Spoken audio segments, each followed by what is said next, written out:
Assalamualaikum, Tabi pun. Bertemu lagi dengan saya, Irwan SP Channel.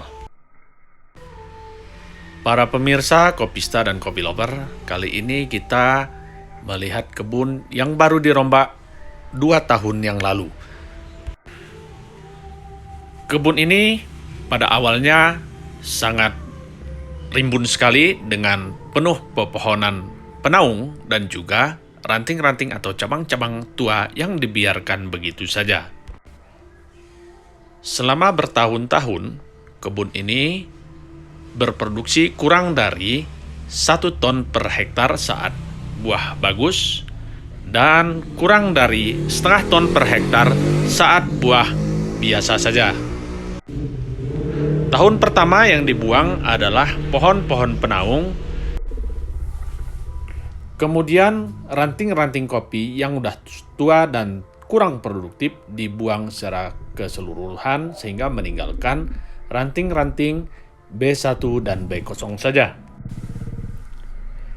Pada saat kebun ini rimbun, rumput di bawah pohon kopi tidak tumbuh sama sekali, sehingga dalam 1 tahun hanya dilakukan penyiangan 2 hingga 3 kali saja. Dan setelah pohon-pohon penaung dibuang dan juga ranting-ranting dirapihkan, ternyata rumput tumbuh begitu subur dan penyiangan kebun dilakukan 6 hingga 8 kali dalam 1 tahun. Sebenarnya petani membiarkan tanaman kopi dengan cabang-cabang atau ranting-ranting yang tua dan ditanami juga dengan pohon penaungan bertujuan untuk menghambat pertumbuhan gulma yang sangat mengganggu dari tanaman kopi. Namun, di samping gulma tidak tumbuh, ternyata tanaman penaung dan juga ranting-ranting kopi yang tua sangat berpengaruh terhadap produktivitas kebun kopi, di mana selama ini kebun ini hanya menghasilkan maksimal 1 ton per hektar saja. Kebun ini memang sudah sangat tua, cabang-cabangnya berumur bahkan ada yang mencapai 10 tahun cabangnya, sedangkan batangnya ada yang berumur lebih dari 30 tahun. Pada tahun pertama sejak dirombak, kebun ini dapat menghasilkan 1 ton per hektar buah kopi kering. Dan untuk tahun ini tampak buahnya seperti yang digambar. Perkiraan saya memang agak menurun, berkisar 5 hingga 7 kintal per hektar. Namun, hasil ini tentu jauh lebih baik dibandingkan pada saat seperti biasa, di mana pada saat itu bahkan kadang hanya menghasilkan 2 kintal per hektar dalam 1 tahun. Dengan luas kebun lebih dari 3 hektar, tentu hal ini sangat tidak layak sekali. Dengan hasil buah yang minim selama ini, mengakibatkan semangat untuk mengurus kebun agak kendur. Sedangkan saat ini dengan hasil yang meningkat, semangat untuk mengurus kebun mulai tumbuh kembali.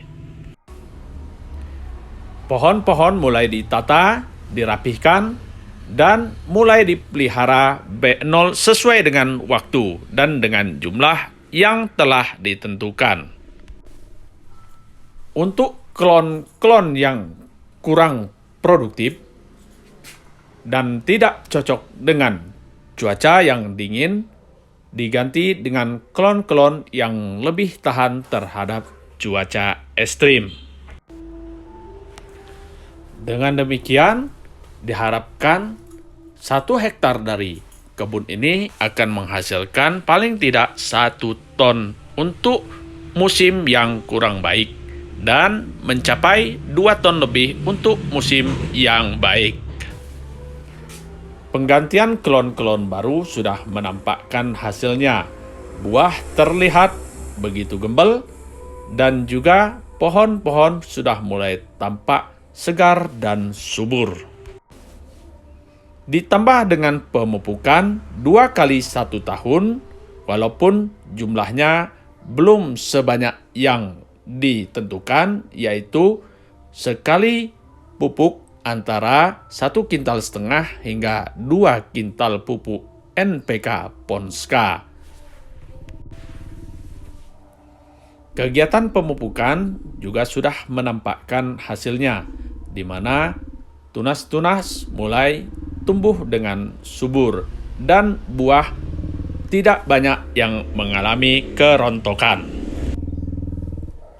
Gulma dibasmi dengan menggunakan racun rumput kontak, dan untuk penggunaan racun rumput sistemik agak dikurangi karena racun rumput sistemik memang agak berpengaruh terhadap kebun kopi.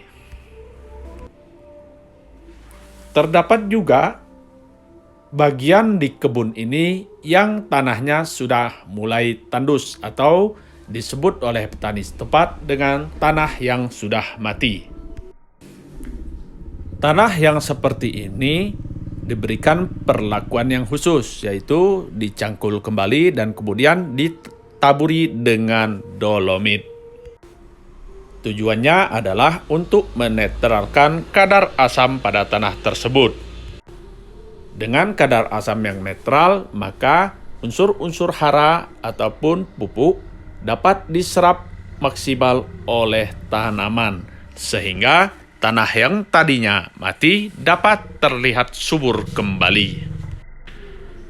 Pembenahan kebun yang keadaannya sudah rimbun untuk menjadi kebun yang lebih produktif lagi biasanya memakan waktu 2 tahun.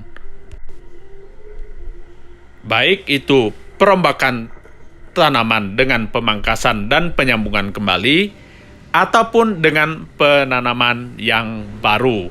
Oleh karena itu, menurut hemat saya, lebih baik untuk kebun-kebun yang tua agar dibongkar saja dan ditanam dengan tanaman yang baru. Dengan pengurusan yang maksimal, maka tanaman yang baru hanya butuh 20 bulan untuk dapat panen perdana.